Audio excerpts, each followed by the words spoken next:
Je suis Juliette Dargan. Depuis toute petite, j'aime écrire des histoires originales. Je suis aussi musicienne et chanteuse. J'ai imaginé 25 histoires de fantômes, de créatures ou rencontres paranormales. Elles sont basées sur des légendes urbaines ou des faits réels, souvent dans des lieux emblématiques ou très chargés spirituellement. Je vais vous emmener tout autour du monde, en immersion dans d'autres réalités, en mots et en musique. Alors installez-vous confortablement et suivez-moi pour découvrir mes rencontres surnaturelles.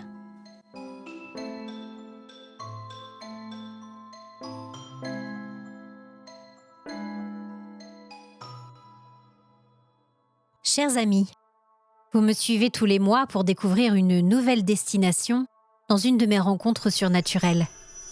Je suis ravie de voir que mes histoires vous plaisent.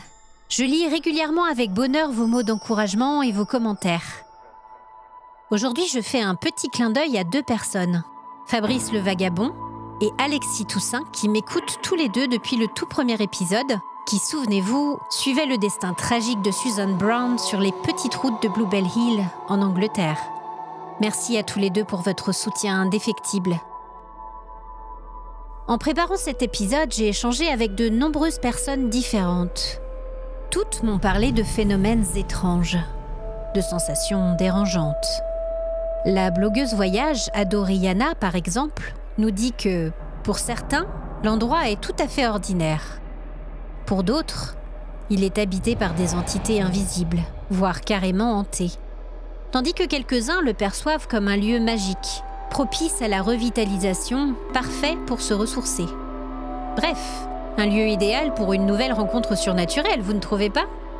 Un endroit au sombre passé comportant d'innombrables témoignages de phénomènes paranormaux, allant de disparitions aux présences d'entités, et en passant par des observations d'ovnis. Mais où partons-nous donc aujourd'hui, me direz-vous ? Évidemment, quand on vous dit Roumanie, vous pensez au comte Dracula et à son château perdu dans les Carpates. Eh bien, aujourd'hui, je vous emmène découvrir Oia Bașu, la forêt la plus hantée d'Europe au cœur de la Transylvanie. Préparez bien votre sac à dos, vos rations de survie et votre trousse de premier secours. Inutile de prendre votre téléphone, là-bas les appareils électroniques sont perturbés. Veillez aussi à être en forme. On se perd très facilement dans cette forêt et on ne vous entendra pas crier de toute façon. Allez, départ immédiat. Vous écoutez Rencontres surnaturelles, épisode 9, l'écho.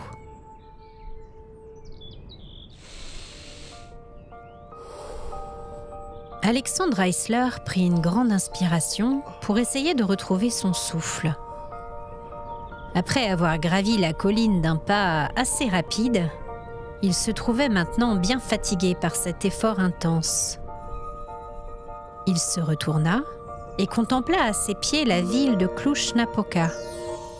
Le paysage était véritablement sublime. À côté de lui, ses amis le rejoignirent au fur et à mesure. Kevin et Sarah, tout d'abord, toujours à se bécoter ces deux-là. La respiration presque asthmatique de son ami Pierre le fit doucement sourire. Son copain de toujours n'était vraiment pas sportif, rechignant en général à dépenser de l'énergie inutilement. Il avait fallu batailler ferme avec lui pour qu'il accepte de participer à cette aventure et de sortir de sa maison de Senlis, dans laquelle il aimait par-dessus tout rester cloîtré à regarder ses séries préférées. C'est encore loin. Mais c'est une montagne que tu nous as fait gravir, Alex. T'aurais pu prévenir. Alexandre contempla d'un œil émerveillé les couleurs magnifiques des arbres devant lui. Il adorait l'automne. Et il devait avouer que le spectacle de l'immense forêt parée de ses couleurs chaudes valait vraiment le détour. Les 4 amis se regroupèrent et longèrent les bois quelque temps, jusqu'à ce qu'ils parviennent à retrouver le chemin principal qui s'engageait sous les branches. Pas un bruit, pas un oiseau. Le calme immense qui les entourait était presque angoissant. Ils étaient peu habitués à cette densité immobile. Leurs pas s'enfonçaient dans les feuilles mortes qui recouvraient le sol en un tapis épais. Cela renforçait le silence absolu qui régnait en maître dans cette couche végétale matifiait leur avancée le long du sentier.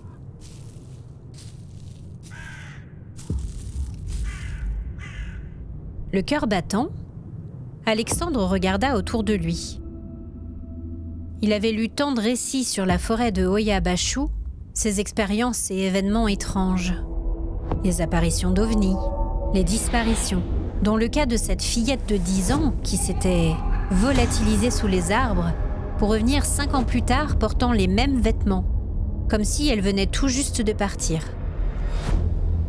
Il pensa aussi à ce gardien de moutons qui s'était évanoui dans la forêt avec ses 200 brebis et dont on n'avait jamais retrouvé la trace. On avait également répertorié des témoignages de sensations bizarres ressenties à cet endroit, de voix entendues dans le noir. Toutes les histoires recensées au fil des siècles étaient multiples et vraiment étonnantes. Alexandre avait toujours été passionné par le paranormal. Il avait l'habitude de regarder beaucoup d'émissions de chasseurs de fantômes sur Internet ou de lire tout ce qu'il pouvait autour de ce thème-là. Cette année, il s'était décidé à passer à l'action et à suivre cette passion en allant découvrir tous les lieux qui l'avaient intrigué depuis quelques années. Il se disait qu'il était temps de sortir de derrière son écran et d'aller expérimenter les choses qu'il avait trouvées sur Internet. Il se doutait que beaucoup de témoignages n'étaient que cela, des témoignages, et qu'il ne vivrait pas forcément des phénomènes incroyables sur place. Peut-être même qu'il n'allait vraiment rien lui arriver. Mais au moins il aurait essayé. Il serait venu voir de ses propres yeux, avec ses propres sens, ce qu'il avait lu et entendu sur cet endroit étrange qui le fascinait tant.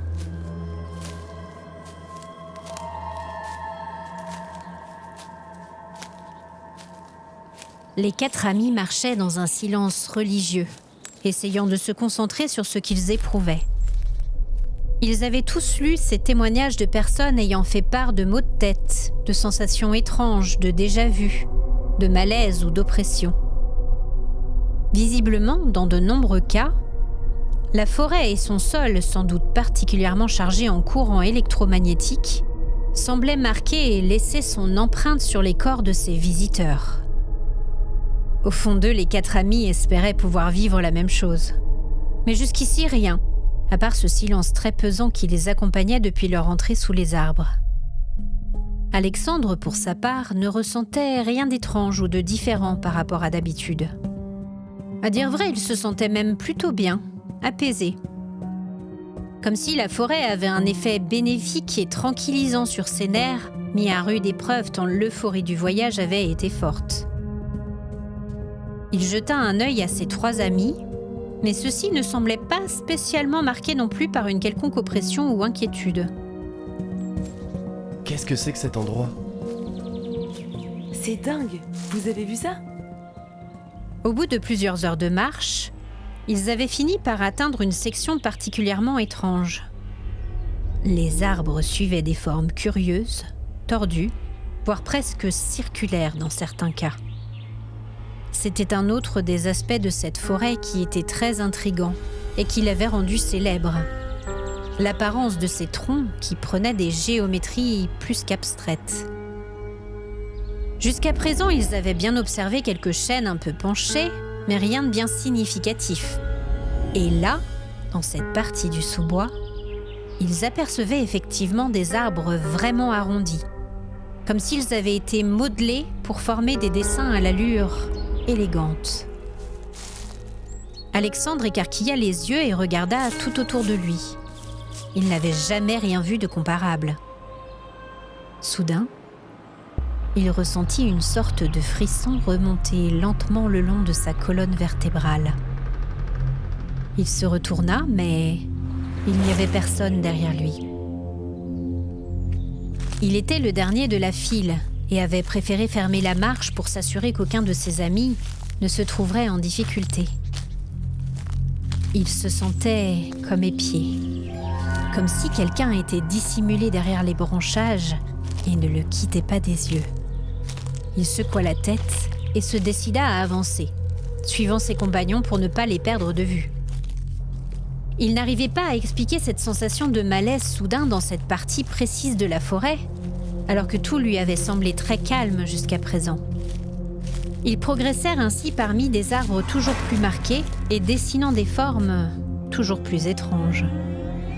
Enfin, après une longue marche épuisante et particulièrement éprouvante pour leurs nerfs, ils débouchèrent dans une sorte de grande clairière ronde. Ils s'arrêtèrent tous bouche bée, tant la vision en était saisissante après la densité importante de la végétation qu'ils venaient de quitter. Cet espace était complètement dénudé. Seule une herbe très rase y poussait. Aucun buisson, aucune ronce. Elle formait un cercle parfait et tout à fait plat. Décidément, se confronter à la réalité changeait tout par rapport à ce qu'on pouvait lire.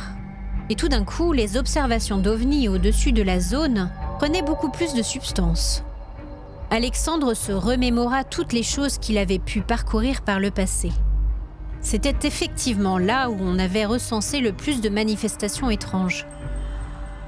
On parlait de rencontres fantomatiques, de voix désincarnées et de lumières bizarres dans le ciel. Certes, quand il avait consulté les témoignages, il avait éprouvé un petit frisson d'adrénaline, mais rien à voir avec ce qu'il ressentait maintenant, à se tenir ici en chair et en os, dans ce lieu qui, il pouvait bien se l'avouer, lui laissait un sentiment diffus de peur et de menace sous-jacente. Il ne pouvait pas expliquer de façon rationnelle ce sentiment. Après tout, il n'y avait aucun danger apparent.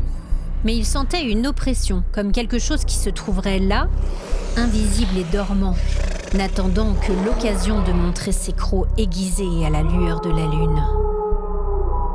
Ne voulant pas passer pour un idiot ou affoler ses amis, surtout après avoir autant bataillé pour les convaincre et monter cette expédition, Alexandre prit sur lui et décida de ne rien dire.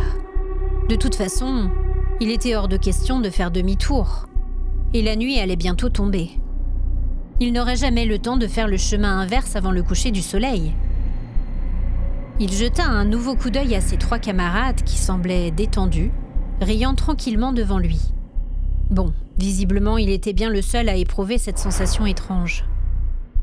Il devait être dans un tel état d'anticipation qu'il avait dû se créer une mini-crise d'angoisse. Pathétique. Il serra les dents et fit signe à ses amis de se diriger vers le centre de la clairière.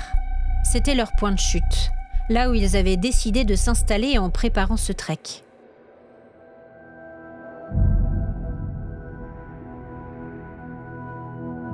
Ils établirent tranquillement leur campement. 3 tentes.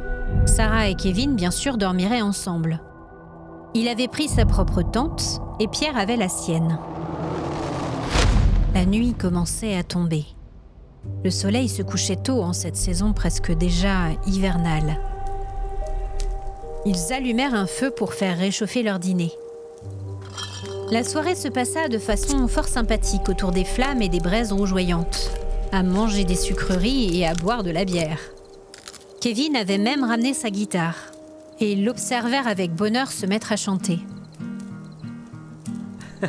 Alex, tu veux une autre bière? Oui, merci. All my troubles seem so far away. Now it looks as though they're here to stay. Ooh, I believe in yesterday.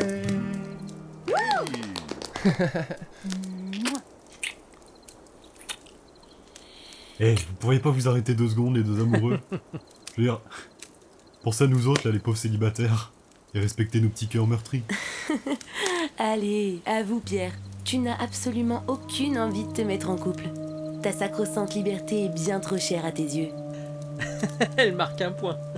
Pierre haussa les épaules en souriant à demi et en remuant le feu. Après quelques bières, Alexandre sentit sa tête tourner, mais heureusement l'ambiance de la soirée très détendue avait réussi à calmer un peu sa crispation, et il se sentait moins menacé. C'était comme si le poids qu'il portait sur les épaules et la poitrine, depuis qu'il était entré dans la clairière, s'était dissipé, le laissant enfin profiter de la présence joyeuse de ses amis à ses côtés. Et alors, ils ont retrouvé son corps lesté d'une pierre tout au fond de la mine abandonnée. Je vous jure que c'est vrai. Il avait hanté la colonie de vacances toutes ces années en espérant qu'on le retrouve et qu'on l'enterre dignement. Elle fait trop peur ton histoire, ma puce. Elle est pas mal, c'est vrai. Je la connaissais pas, cette histoire. Et bonne nuit tout le monde. Je suis vanné, je vais me coucher. Oui, tu as raison. Je vais faire de même. Bonne nuit.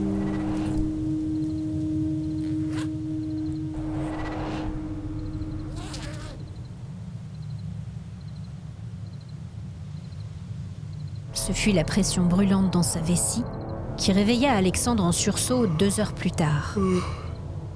Il essaya de se tourner, de faire abstraction de la gêne qu'il ressentait, mais rien n'y fit.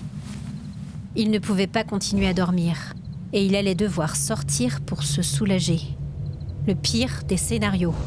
Tout seul dans la forêt la plus hantée d'Europe, en plein cœur de la Roumanie. Il se serait trouvé dans un film d'horreur, la situation n'aurait pas pu être pire. Avec un soupir résigné, il fouilla dans son sac à dos pour attraper sa lampe. Il noua ses cheveux longs avec un élastique, enfila son pull et son pantalon, puis lassa ses baskets. Il vérifia les piles de sa lampe torche qui éclairait parfaitement, puis vérifia que son téléphone, bien chargé, se trouvait dans la poche de son pantalon, et il sortit enfin de la tente. Dehors, il faisait nuit noire. La forêt était encore plus silencieuse que quand il s'était couché. Et la sensation pesante de menace qu'il avait éprouvée plus tôt dans la journée, et qui s'était dissipée depuis, était revenue en force. Il alluma sa lampe et éclaira tout autour de lui d'une main tremblante. Rien n'attira son attention. Pas de forme translucide ou fantomatique, pas de lumière bizarre dans le ciel. Il écouta la nuit, rien.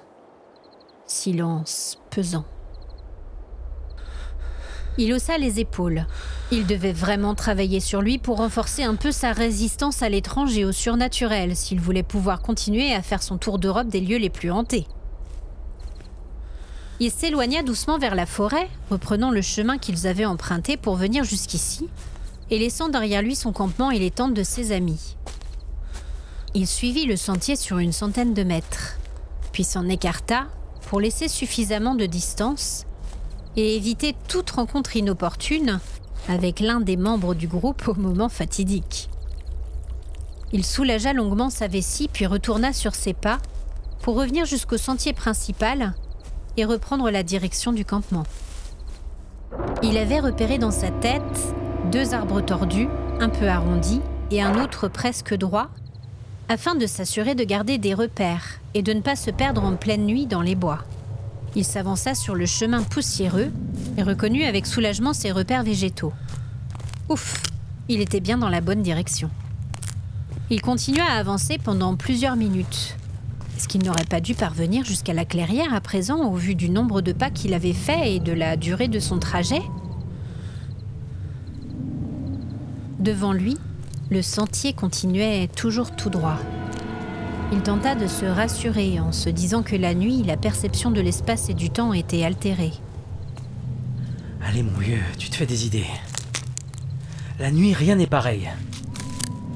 Son sentiment de menace et de malaise se renforçait lentement, faisant monter en lui une lourde sensation d'angoisse, de vertige et un sentiment désagréable de déjà-vu. Comme incapable de focaliser suffisamment longtemps ses pensées et son attention pour analyser la situation dans laquelle il se trouvait.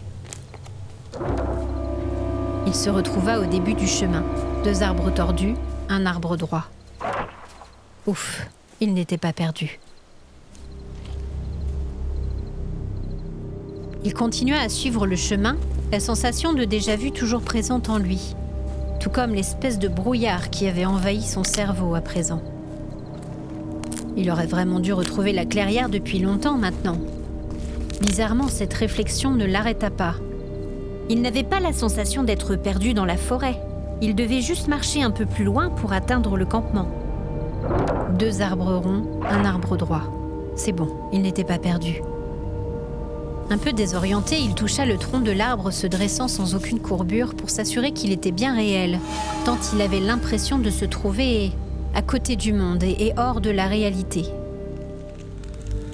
La sensation de l'écorce sous ses doigts lui fit un bien fou. C'était comme s'il avait besoin de se confronter à la réalité pour s'y ancrer. Est-ce qu'il n'était pas déjà passé par là ? Non, il n'était pas perdu. Il n'avait qu'à suivre le chemin, se repérer aux arbres sur le côté, et il parviendrait très vite au campement. 2 arbres ronds, un arbre droit. Il continua à avancer machinalement, comme si une force le poussait à aller toujours plus loin, alors qu'au fond de lui, une terrible certitude commençait à l'envahir. Il était sûr que quelque chose clochait, mais quoi ? Il avait l'impression d'avoir marché pendant des heures. Il aurait vraiment dû trouver la clairière depuis longtemps. La sensation d'angoisse se renforça, laissant place à une véritable panique qui l'étouffa un moment. Le cœur battant, il sentit l'adrénaline lui brûler la poitrine, l'empêchant de respirer profondément et permettant à la sensation de malaise et de vertige d'envahir complètement son cerveau enfiévré. Pourtant, il n'était pas perdu. Il voyait bien les 2 arbres tordus et le tronc droit devant lui sur le côté du chemin. Pris d'une soudaine inspiration, il ramassa une pierre et la plaça au pied de l'un des 2 troncs arrondis. Un repère de plus, ça ne pouvait pas être un mal, n'est-ce pas ? Il continua à avancer et fut rassuré au bout de plusieurs minutes de marche quand il vit un peu plus loin devant lui les 3 arbres distinctifs avec la pierre qu'il avait déposée un peu plus tôt. Il se figea. Son cerveau essayait de lui faire comprendre quelque chose, tentait de percer la brume qui paralysait ses sens. Il ne savait plus dans quelle réalité il se trouvait.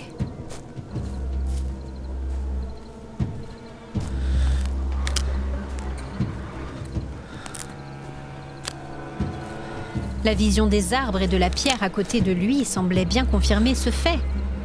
Mais loin au fond de lui, il avait la certitude qu'il était déjà passé par là, et même à de nombreuses reprises.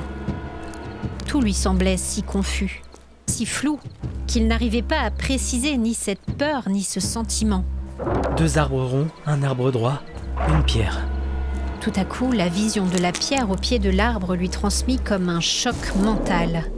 Et l'image que son cerveau essayait de lui transmettre depuis tout à l'heure l'envahit. Un tourne-disque qu'il avait eu étant enfant, butant sur un repère et revenant perpétuellement au départ. C'était ça. Il avait l'impression d'être coincé dans une sorte de boucle se répétant à l'infini. 2 arbres ronds, un arbre droit, une pierre. 2 arbres ronds, un arbre droit, une pierre. 2 arbres ronds, un arbre Il avait droit. l'impression d'avoir vu ces choses un nombre incalculable de fois, sans vraiment en être tout à fait certain. En fait, il n'était plus sûr de rien. Tout ce qu'il connaissait, tout ce qui définissait son rapport au monde, semblait avoir volé en éclats, le laissant perdu et désorienté. Est-ce qu'il venait vraiment d'arriver au tout début du chemin ? Il se mit à rêver, à espérer réussir à atteindre le campement. Cette clairière qui lui avait fait si peur lui semblait maintenant presque un paradis. Il aurait tout donné pour pouvoir y revenir. Soudain, il s'arrêta. Il aurait dû demander de l'aide depuis longtemps. Il aurait dû appeler ses amis pour qu'ils viennent le chercher, tout simplement. Plutôt que de rester là comme un imbécile à se demander s'il était en train de rêver ou s'il était vraiment perdu. Pierre ? Sarah ? Il entendait au son de sa voix qu'il était proche de perdre pied. Personne ne lui répondit. Pierre ? Où êtes-vous ? Pourquoi personne ne me répond ? Il tenta encore plusieurs fois d'attirer l'attention de ses amis, mais sans succès. Il sortit son portable de sa poche. Il savait que la batterie était pleine avant de quitter la tente. Il avait bien vérifié cela avant de s'éloigner. Pourtant, l'appareil refusa de s'allumer. Ce n'est pas possible. La batterie était pleine juste en sortant de la tente. Ça fait à peine quelques minutes. Il contempla l'appareil éteint dans sa main, complètement perdu. 2 arbres ronds, un arbre droit, une pierre. Il continua à avancer. La lumière de sa lampe qu'il tenait dans sa main commença à clignoter, s'allumer, s'éteindre et soudain, le noir complet. Non, il ne manquait plus que ça. Il tapota doucement l'arrière de sa lampe sur la paume de sa main. Parfois, la pile ou l'appareil pouvait faire des siennes, il pouvait y avoir un faux contact. La lumière revint quelques instants et s'éteignit tout de suite, le signe évident de pile à plat. Il avait pourtant veillé à prendre des batteries neuves avant l'excursion. Le désespoir de sa situation le prit à la gorge. Il était là, tout seul, dans la forêt la plus hantée d'Europe, sans téléphone et sans lumière, sur un chemin qui semblait ne jamais finir. Et il était incapable d'appeler du secours.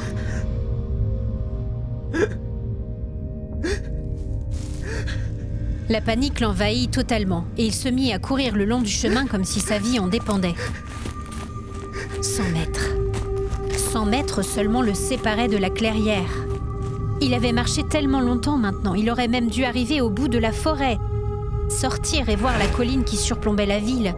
Et pourtant non, il était toujours là sur le chemin, au début de la route. 2 arbres ronds, un arbre droit, une pierre. Et ça n'en finissait pas. Pierre! Kevin! Sarah! Venez m'aider, au secours! Vous m'entendez? Mais encore une fois, seul le silence pesant de la forêt de Oyabashu lui répondit. Il faut que je sorte de là! Il faut que je sorte de là! Cette litanie dans sa tête berçait le moindre de ses pas. Il s'assit au pied de l'arbre droit, le dos appuyé contre le tronc rugueux. Il posa son visage sur ses genoux, priant pour que quelqu'un vienne le sauver. Que tout cela s'arrête. L'horreur profonde de sa situation lui sembla soudain pleine d'ironie. Il avait tellement espéré venir à cet endroit, tellement attendu de vivre de vraies sensations. Tout ce qu'il vivait là, il l'avait espéré. Mais le fait qu'il en fasse réellement l'expérience lui faisait regretter amèrement d'avoir seulement souhaité poser les pieds dans cette forêt maudite. Il se releva et décida une dernière fois de tenter de se sortir de cette situation terrible dans laquelle il se trouvait. Il était au début du chemin à nouveau. 2 arbres ronds, un arbre droit, une pierre. Il continua à avancer, avancer, avancer. Il ferma les yeux en mettant un pied devant l'autre et soudain, juste comme ça, la clairière apparut au bout du chemin devant lui.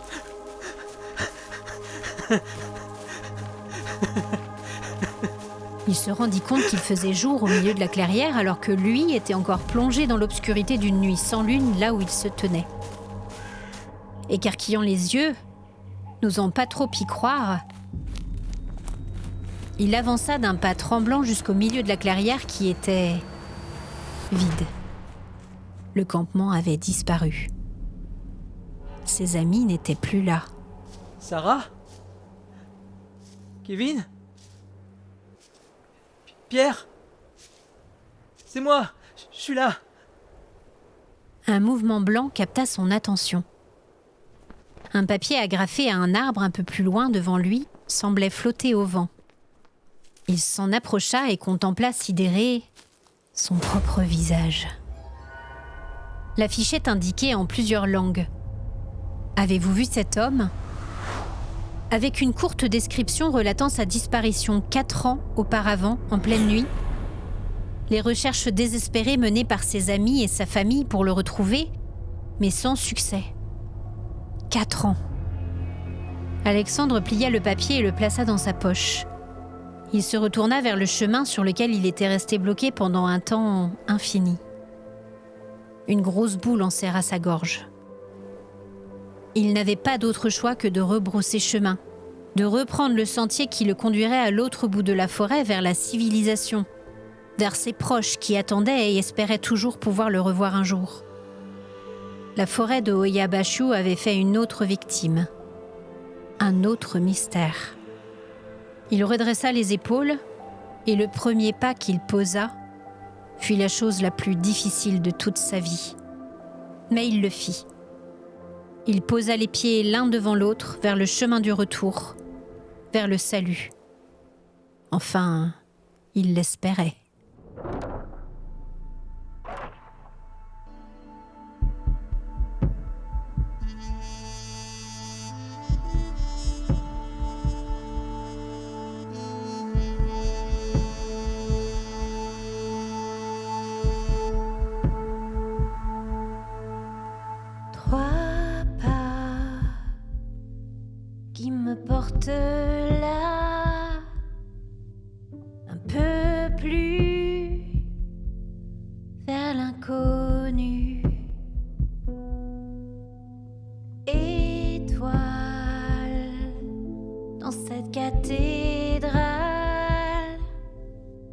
La marée vient m'emporter,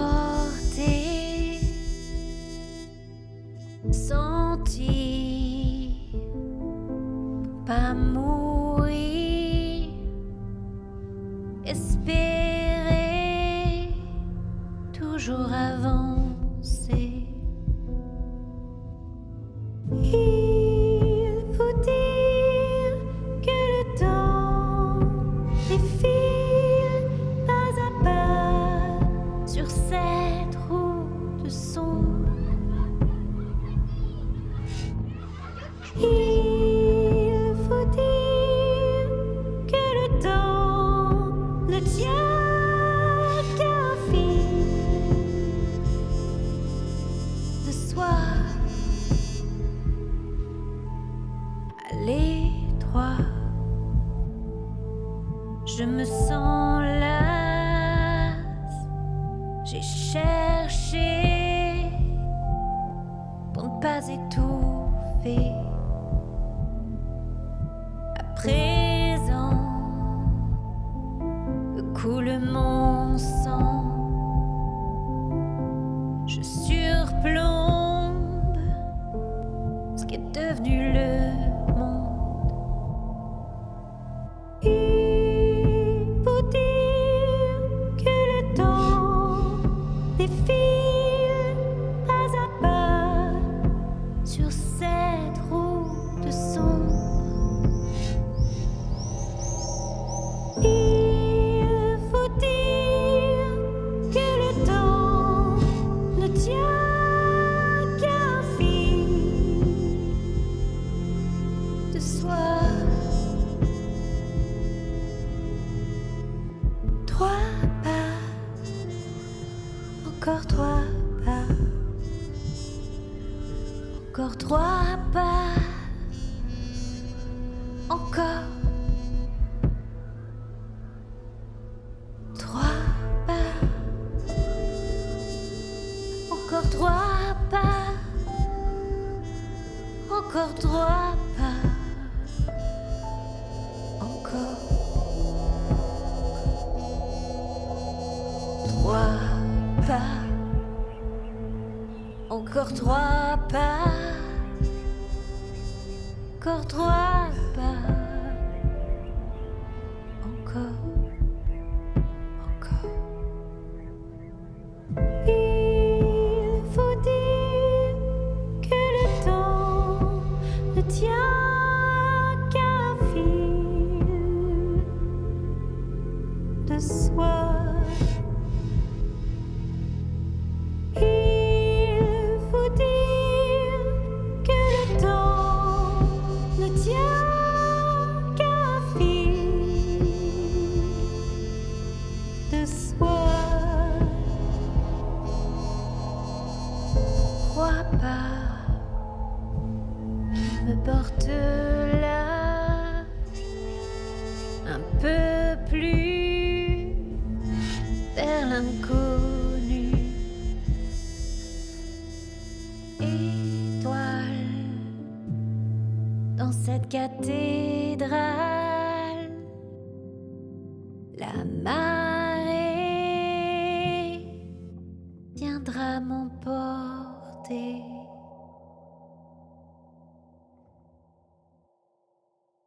Merci d'avoir écouté ce nouvel épisode de Rencontres surnaturelles. La prochaine fois, nous descendrons dans les catacombes d'Édimbourg, rencontrer une âme en peine très attachante. À très vite.